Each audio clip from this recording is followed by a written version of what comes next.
کہ یہ مذہب کا دائرہ ہے اور یہ ہے سیاست کا دائرہ، ریاست کا دائرہ، حکومت کا دائرہ، اجتماعی نظام کا دائرہ، یہ دونوں علیحدہ۔ اب یہ کہتا مائیکل ہارٹ کہ میں نے جو پوری انسانی تاریخ کا جائزہ لیا تو جو عظیم شخصیتیں میرے سامنے آئیں تو مجھے یہ نظر آیا کہ وہ کسی ایک حصے میں تو عظمت کے حامل ہیں، دوسرے میں زیرو۔ کوئی اگر ادھر مذہب میں، اخلاق میں، روحانیت میں بہت اونچے مقام پر ہے تو ریاست میں، سیاست میں، حکومت میں زیرو۔ کوئی اگر حکومت میں، ریاست میں، فتوحات میں بہت اونچا ہے تو مذہب میں، اخلاق میں، روحانیت میں زیرو ہی نہیں، مائنس کوئی رقم لانی پڑے گی۔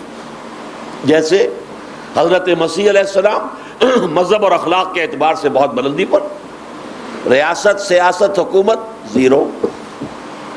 گوتم بدھ بہت بڑا مذہب پیدا کیا دنیا کے اندر، لیکن یہ کہ دوسری طرف نہ کوئی حکومت قائم کی، نہ کوئی نظام قائم کیا، زیرو۔ ادھر سے سکندر اعظم کہاں مقدونیہ سے چل کر دریائے بیاس تک پہنچ گیا، کتنی فتوحات صرف 3 سال میں، لیکن اخلاق میں، روحانیت میں زیرو نہیں، مائنس۔ اٹیلا چنگیز خان وہ مشرق سے مغرب تک پہنچ گیا، کہاں منگولیا، کہاں ڈینیوب کی وادی، جو امریکی، جو یورپین حصہ روس کا ہے، وہاں تک پہنچ گیا، لیکن مذہب، اخلاق اس میں زیرو۔ اب اس پس منظر میں وہ کہتا ہے ایک ہی انسان ہے جو بیک وقت ان دونوں میدانوں میں انتہائی کامیاب ہے، اور وہ ہے محمد صلی اللہ علیہ وسلم۔ اس حوالے سے آج جو میں چاہتا ہوں، دیکھیے ایک چھوٹا سا نقطہ پہلے سمجھ لیجئے، حضور کی عظمت کا اصل پہلو کیا ہے؟ آپ نبی ہیں، رسول ہیں، اللہ کے ساتھ آپ کو نہایت قرب حاصل ہے، لیکن یہ چیزیں وہ ہیں کہ جن کا فہم، جن کا ادراک ہمارے لیے ممکن نہیں۔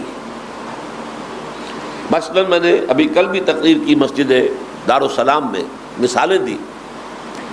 دیکھیے حضور نے صحابہ کو منع کیا صوم وصال رکھنے سے۔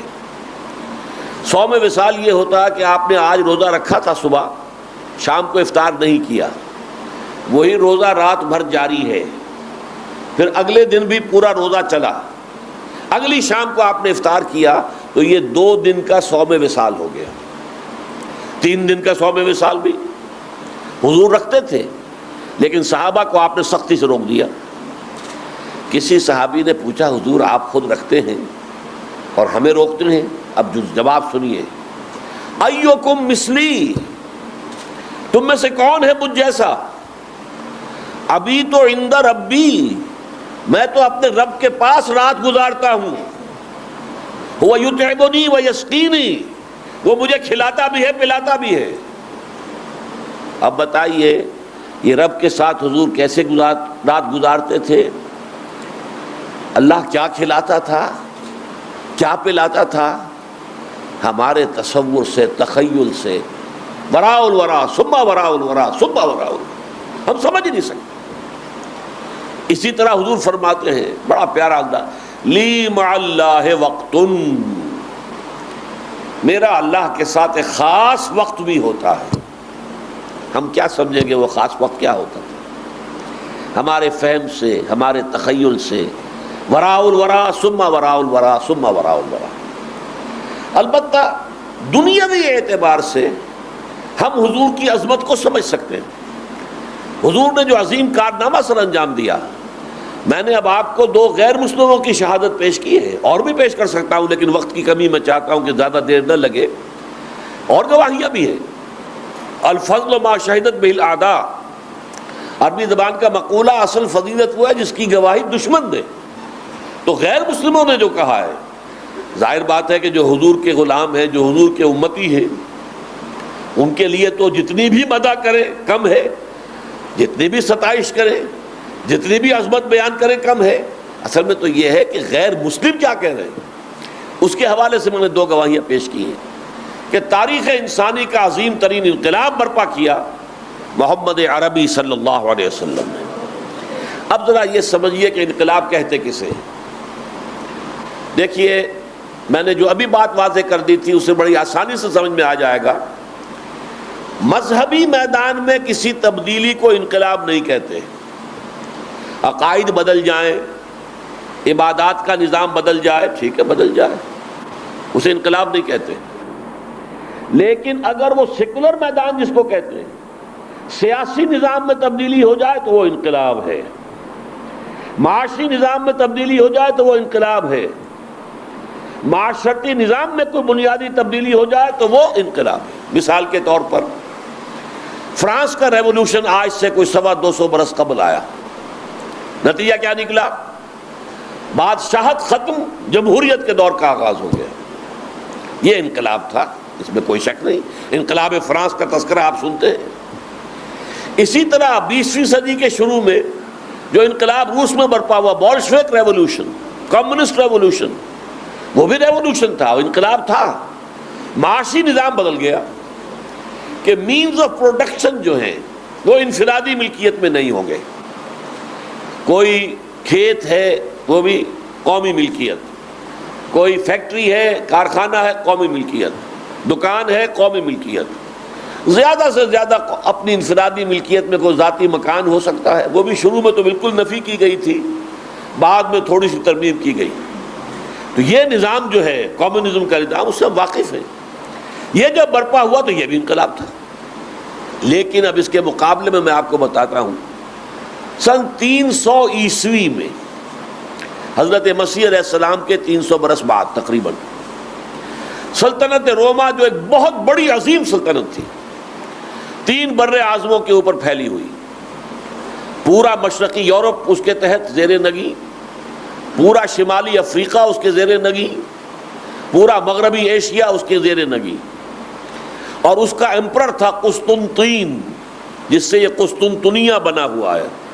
ایمپرر کانسٹنٹائن، قسطنطین، قسطنطنیہ جو ہے کانسٹنٹینوپل، وہ اسی کا آباد کردہ ہے. وہ بادشاہ جو ہے وہ عیسائی ہو گیا. اس سے پہلے بت پرست تھے یہ لوگ. جب وہ عیسائی ہو گیا تو پوری مملکت، ہول آف رومن امپائر عیسائی ہو گئی.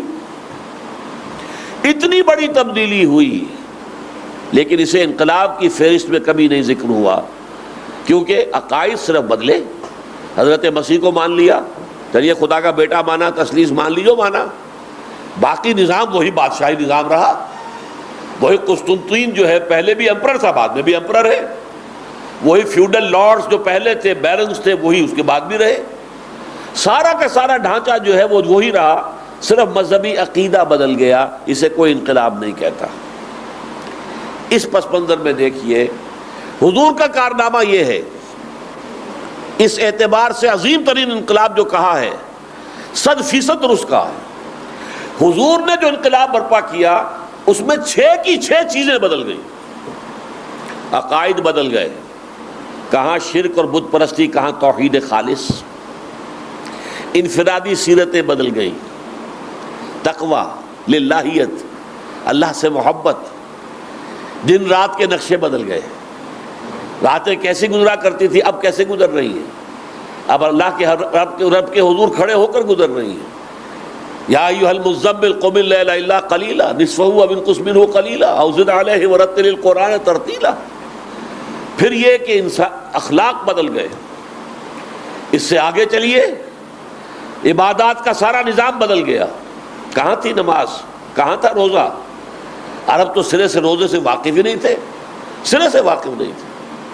زکوٰۃ، حج ان کے ہاں چلا آ رہا تھا، لیکن اس میں بہت سی ترمیم کی گئی، بہت سی خراب چیزیں جو شامل کرنی تھی ان کو ہٹایا گیا.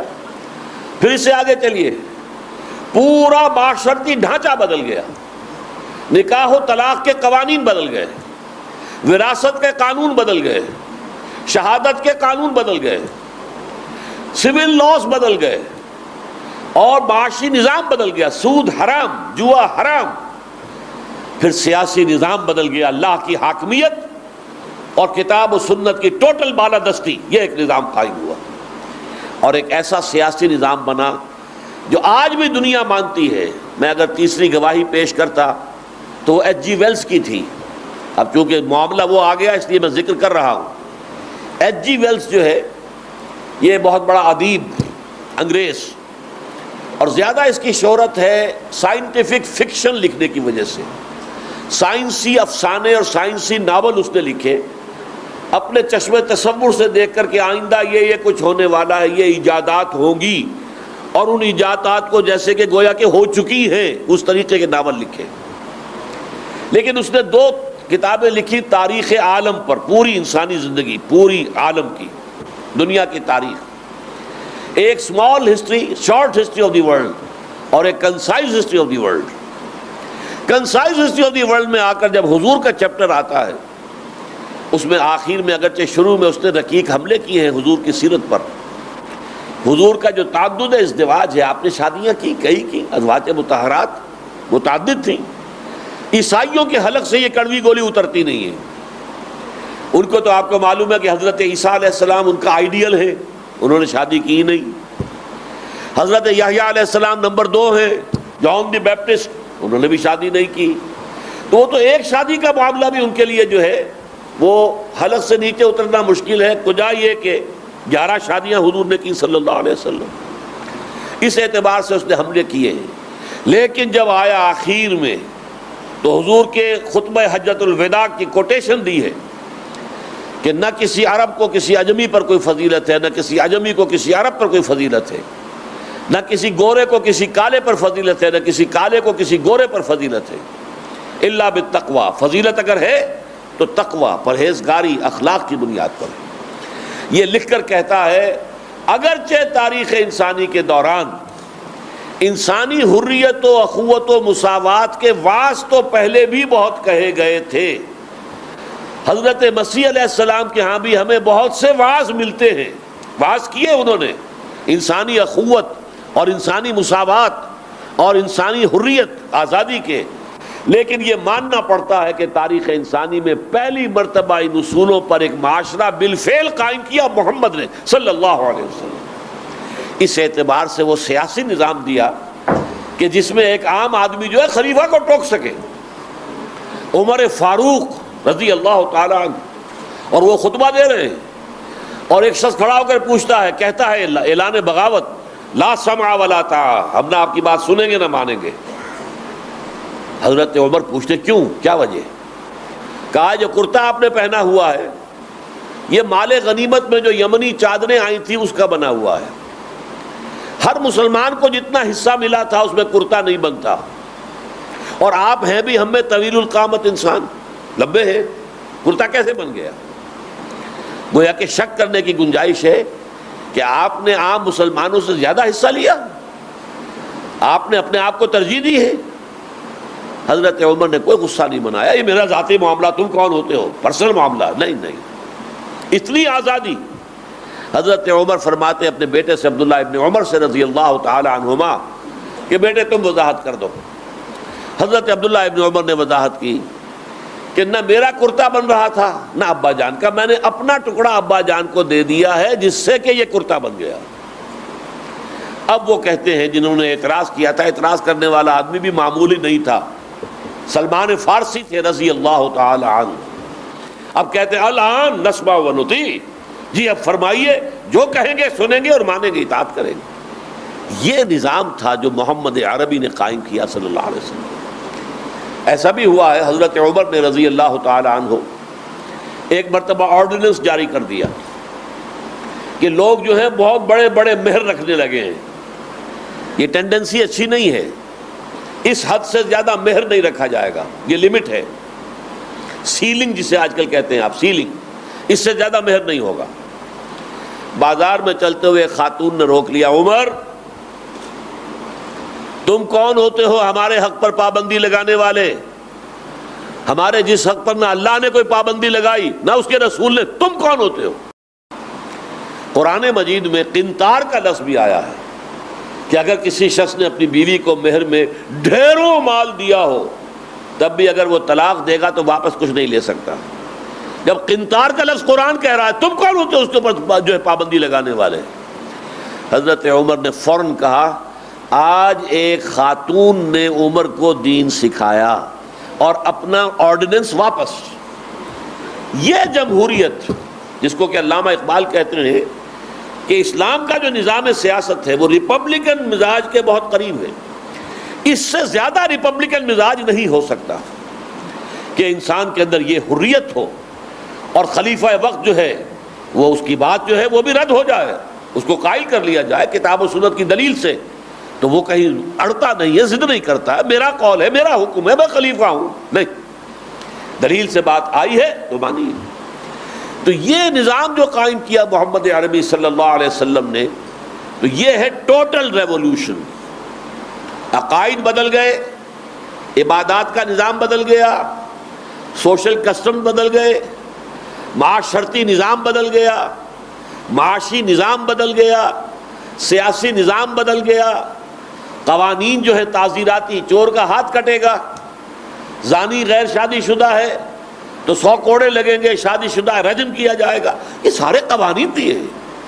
پھر سیاسی نظام دیا ہے, اور اس سیاسی نظام کے بارے میں نے ایچ جی ویل کی گواہی آپ کو دے دی, جو ویسے شاطب رسول ہے, حضور کی سیرت پر اس نے رقیق حملے کیے ہیں, لیکن یہاں آ کر گھٹنے ٹیک کر حضور کی عظمت کو ماننے پر مجبور ہو گیا کہ تاریخ انسانی میں پہلی مرتبہ ایسا نظام جس میں انسانی حریت بھی ہے, انسانی مساوات بھی ہے اور انسانی اخوت بھی ہے, یہ صرف محمد نے قائم کیا صلی اللہ علیہ وسلم. وفداء آباؤنا و امہاتنا. میں نے آج آپ کے سامنے یہ شروع میں ایک تو 3 آیتوں کا حوالہ دیا, سورہ فتح, سورہ صف اور سورہ توبہ. 3 صورتوں میں حضور کی بعثت کا مقصد بیان ہوا ہے, حضور کو اللہ نے کیوں بھیجا. باقی کسی رسول کے لیے, نبی کے لیے یہ الفاظ نہیں آئے. ایک الفاظ وہ ہیں جو مشترک ہیں تمام انبیاء کے لیے. ہر نبی مبلغ بن کر آیا, داعی بن کر آیا, معلم بن کر آیا, مربی بن کر آیا, مزکی بن کر آیا. یہ ساری صورتیں جو ہیں یہ مشترک ہیں, اگرچہ حضور کی اپنی شان جو ہے ان اعتبارات سے بہت بلند ہے, لیکن بنیادی طور پر یہ کیفیات مشترک ہیں. یا ایھا النبی انا ارسلناک شاہدا ومبشرا ونذیرا وداعیا الی اللہ باذنہ وسراجا منیرا. یہ 5 حیثیتیں وہ ہیں جو تمام انبیاء میں مشترک ہیں, اگرچہ 5 میں حضور کی شان سب سے اونچی ہے, لیکن مشترک ضرور ہیں. البتہ ایک شے وہ ہے جو صرف حضور کے لیے کہی گئی اور 3 دفعہ کہی گئی, اور اس کا تعلق اسی بات سے جو میں نے ابھی بیان کی ہے, انقلاب. اس لیے کہ حضور کا جو مقصد بعثت اللہ نے بیان فرمایا وہ کیا ہے, هو الذی ارسل رسولہ بالہدی ودین الحق لیظہرہ علی الدین کلہ. وہی ہے اللہ جس نے بھیجا اپنے رسول کو صلی اللہ علیہ وسلم الہدا دے کر, قرآن حکیم, ہدایت کاملہ, اور دین حق دے کر, اسلام جو کامل نظام زندگی ہے, کامل نظام عدل و قسط ہے. اور کس لیے بھیجا؟ تاکہ غالب کرے اس اسلام کو پورے نظام زندگی پر. یہ مقصد بعثت محمد صلی اللہ علیہ وسلم کا قرآن میں 3 دفعہ آ رہا ہے. سورہ توبہ کی آیت نمبر 33 ہے, سورہ فتح کی آیت نمبر 28 ہے, سورہ صف کی آیت نمبر 9 ہے, اور ایک شوشے کا فرق نہیں. هو الذی ارسل رسولہ بالہدی ودین الحق لیظہرہ علی الدین کلہ. اور ہمارے سامنے جو سیرت کا نقشہ ہے وہ یہ ہے کہ حضور نے یہ مقصد پورا کیا, جد و جہد کی. محمد الرسول اللہ والذین معہ, حضور اور آپ کے جانثار صحابہ نے جد و جہد کی, محنت کی, قربانیاں دیں, ایثار کیے, تکالیف جھیلی, مصائب برداشت کیے, گھر بار چھوڑے, جانیں دی. کئی 100 صحابہ کی جانیں گئی ہیں, تب دین غالب ہوا ہے. ایسے نہیں غالب ہوتا دین. وعظوں سے دین غالب نہیں ہو سکتا, تقریروں سے دین غالب نہیں ہو سکتا. تقریروں سے ہو سکتا ہے کسی کے دل میں کوئی اچھی بات اتر جائے, اس کی زندگی میں کوئی تبدیلی آ جائے, ہو سکتا ہے. وعظ ہو سکتا ہے کہ شاید کہ اتر جائے تیرے دل میں میری بات, کوئی اچھی بات کہی گئی ہو. وقت بھی ایسا ہو کہ آپ کا دل کھلا ہو, اس وقت اس کے کواڑ کھلے ہوئے ہوں اور وہ بات آپ کے دل میں داخل ہو جائے, ہو جائے گا. لیکن نظام کا بدلنا, انقلاب برپا کرنا, یہ تاریخ کا انسانی پوری جو ہے سرگزشت اس کا مشکل ترین کام ہے. کیوں؟ ہر جگہ پر کوئی نہ کوئی نظام ہوتا ہے. مثلا بادشاہی نظام ہے، آپ اسے ختم کر کے جمہوریت لانا چاہتے ہیں. کیا مطلب؟ بادشاہ اور شاہی خاندان کے اوپر تو آپ در حقیقت اس کے مفادات کے اوپر زد پڑ رہی ہے نا. وہ مقابلہ کریں گے، آپ کو مقابلہ کرنا پڑے گا، طاقت کا جواب طاقت سے دینا پڑے گا، تب کہیں جا کر آپ بادشاہت کو ختم کر سکتے. یوں تو نہیں ختم کر سکتے. جاگیرداری نظام ہو تو واز کہنے سے کوئی جاگیردار اپنی جاگیر ختم کر دے گا؟ کوئی انہیں حکم سنا دیا جائے کہ حضور صلی اللہ علیہ وسلم نے مزارعت کو حرام قرار دیا ہے اور امام ابو حنیفہ کا فتویٰ یہ ہے کہ مزارعت حرام ہے، جس کی زمین ہے وہ خود کاشت کرے ورنہ اپنے بھائی کو دے دے. لیکن جو بھائی کاشت کرے گا ساری پیداوار اس کی ہوگی، ایک دانہ تم نہیں لے سکتے. یہ رائے ہے امام اعظم امام ابو حنیفہ رحمۃ اللہ علیہ کی. یہی رائے ہے امام دار الہجرہ امام مدینہ امام مالک رحمۃ اللہ علیہ کی. یہی رائے ہے امام شافعی کی. تین ائمہ کی رائے یہ. ہاں امام ابو حنیفہ کے دو شاگردوں نے کچھ شرطیں لگا کر زمیندار بیج بھی دے تاکہ اگر فصل خراب ہو جائے تو اس کا بھی کچھ نقصان ہو، یہ شرطیں لگائی ہیں، پھر اس کے جواز کا فتویٰ دیا ہے. لیکن امام ابو حنیفہ امام مالک امام شافعی کے نزدیک مزارعت حرام مطلق ہے. لیکن یہ فتوے آپ کتنے ہی بیان کر دیں، کوئی جاگیردار جاگیر چھوڑ دے گا اپنی؟ اس کے لیے جہاد کرنا ہوگا، جد و جہد کرنی ہوگی، اس کے لیے مقابلہ کرنا ہوگا، اس کے لیے قربانیاں دینی ہوگی، اس کے لیے جانیں دینی پڑیں گی، تب کہیں جا کر انقلاب آتا ہے. ہزاروں انسان مرے تھے تو بادشاہی نظام ختم ہوا تھا فرانس کے انقلاب میں. ہزار انسان مرے تھے تو زار کا نظام ختم ہوا تھا اور سرمایہ داری کا بیڑا غرق ہوا تھا روس کے اندر. اور یہ تو بڑی باتیں ہیں، صرف بادشاہ کو بھگانے کے لیے ایران سے کئی ہزار ایرانیوں نے جانے دی، 20 سے لے کر 30,000 تک ایرانیوں نے جانے دی ہیں. تب وہ شہنشاہ، وہ جو آریہ مہا بننے کا خواب دیکھ رہا تھا، کہ خسرو ذوالقرنین کی عظمت جو ہے اسے زندہ کرنے کا خواب دیکھ رہا تھا، جس نے 2500 سالہ جشن منایا تھا کہ خسرو کا، اسے جان بچا کر بھاگنا پڑا. لیکن پہلے لوگوں نے قربانیاں دی ہیں تب نا. تو انقلاب لانے کے لیے جد و جہد، محنت، مشقت، قربانی، ایثار یہ کرنا پڑتا، اس کے بغیر نہیں. اور سیرت النبی کا اصل عملی پہلو یہ ہے. ہم سیرت کے کچھ اور باتوں کو بیان کرتے ہیں. حضور کی کالی کملی کا ذکر ہو رہا ہے، حضور کا حسن ظاہری، چہرہ آپ کا آفتاب ماہتاب ہے، کون کہتا ہے نہیں ہے. حسن یوسف دم عیسیٰ ید بیضا داری، آنچ خوباں ہم دارن تو تنہا داری. 100% صحیح ہے شعر یہ کہ اے محمد صلی اللہ علیہ وسلم، آپ کو اللہ نے حضرت یوسف کا حسن عطا فرما دیا. دم عیسیٰ، حضرت عیسیٰ کی پھونک میں جو تاثیر تھی وہ آپ کی سانس کے اندر بھی تاثیر ہے. ید بیضا، حضرت موسیٰ کو جو ہاتھ دیا تھا معجزہ، اپنے بغل سے نکالتے تھے اور وہ سورج کی طرح چمکتا تھا. حسن یوسف دم عیسیٰ ید بیضا داری، آنچ خوباں ہم دارن تو تنہا داری. تمام جو عظیم اللہ کے انبیاء تھے ان سب کو جو خوبیاں اللہ نے عطا کی وہ آپ کو تنہا عطا کر دی. 100% درست ہے، اس میں کوئی مبالغہ نہیں، جھوٹ کا تو سوال ہی پیدا نہیں ہوتا. لیکن اب مجھ سے سنیے، حضور فرماتے ہیں جو جو تکلیفیں اللہ کے تمام انبیاء اور رسولوں کو جھیلنی پڑی میں نے تنہا وہ سب برداشت کی. سیرت کا یہ پہلو ہم بھول جاتے ہیں. سیرت کا یہ پہلو کہ طائف کی گلیاں ہیں اور گنڈے لڑکے جنہیں آپ اسٹریٹ ارچنز کہتے ہیں، گنڈے، وہ پتھراؤ کر رہے ہیں، تاک تاک کر ٹخنے کی ہڈی کو نشانہ بنا رہے ہیں. محمد اکیلے ہیں صلی اللہ علیہ وسلم، صرف ایک ساتھی ہیں زید ابن حارثہ رضی اللہ تعالی عنہ، بس. اب ایک آدمی تو ایک طرف سے روک سکتا ہے نا، سامنے سے پتھر آ رہا ہے تو سامنے آ گئے، پتھر خود کھا لیا، حضور کو بچا لیا. پیچھے سے آئے گا تو کیسے کریں گے؟ داہنی طرف آئیں تو بائیں آ رہا پتھر، بائیں طرف آئیں تو داہنی طرف آ رہا. یہ نقشہ ہے اور طائف کی گلیاں ہیں. اور کون ہے؟ محبوب رب العالمین، سید الاولین والآخرین، اگلے اور پچھلوں سب کے سردار، خیر البشر، اور بعد از خدا بزرگ تو ہی قصہ مختصر، اس ہستی کا یہ عالم، یہ بھی تو یاد رکھیے، یہ سختی جھیلی کہ نہیں جھیلی؟ یہاں تک کہ واقعہ یہ ہے کہ اس کا بیان کرنا مجھے مشکل ہو جاتا ہے۔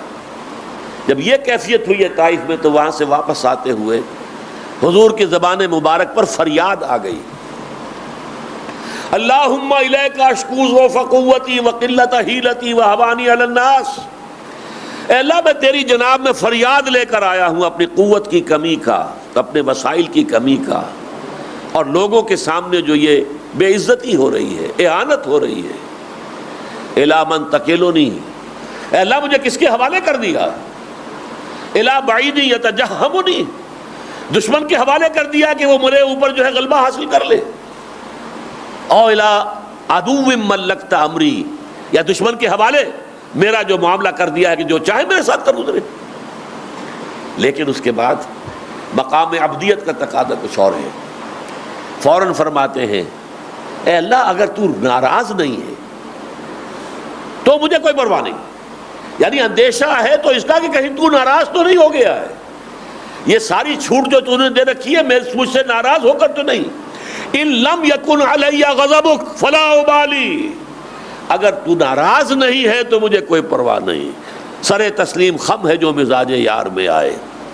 یہ فریاد جب حضور کی زبان مبارک پر آئی ہے تو اللہ نے فرشتے کو بھیج دیا، ملک الجبال، پہاڑوں کے اوپر جو فرشتہ معمور ہے، حاضر ہوا کہ مجھے اللہ نے بھیجا ہے، اگر آپ فرمائیں تو میں یہ سارے پہاڑ جن کے درمیان میں یہ طائف کا شہر آباد ہے ان کو آپس میں ٹکرا دوں اور یہ سب لوگ پس کر سرما بن جائیں۔ آپ نے فرمایا نہیں، کیا عجب کہ اللہ تعالیٰ ان کی اگلی نسلوں کو ہدایت دے دے، اور اس اگلی نسل ہی میں سے تھے ایک ہدایت یافتہ انسان، نوٹ کیجئے، محمد ابن قاسم رحمۃ اللہ علیہ ثقفی، طائف کے تھے، جو اسلام کا جھنڈا لے کر سندھ میں اور ملتان تک آئے، اور ملتان اس وقت جو ہے لاہور تک تھا، لاہور کے اس زمانے میں کوئی حیثیت نہیں تھی، شہر لاہور کے از مضافات ملتان است، شہر لاہور تو ملتان کے سیٹلائٹس میں شمار ہوتا تھا، مرکزی شہر جو ہے وہ ملتان تھا، اور ملتان کی حکومت جو ہے یہ جو آزاد کشمیر کی پہاڑیاں ہیں وہاں تک جو علاقہ یہ ملتان کہلاتا تھا، یہاں تک یہ جو پاکستان ہمارا ہے اس کا پہاڑی علاقہ نکال دیجئے، آزاد کشمیر کا پہاڑی علاقہ، شمالی علاقے، سرحد کا پہاڑی علاقہ، باقی سارا پاکستان اس وقت محمد ابن قاسم رحمۃ اللہ علیہ کے ہاتھوں بن گیا تھا، عالم وجود میں آ گیا تھا۔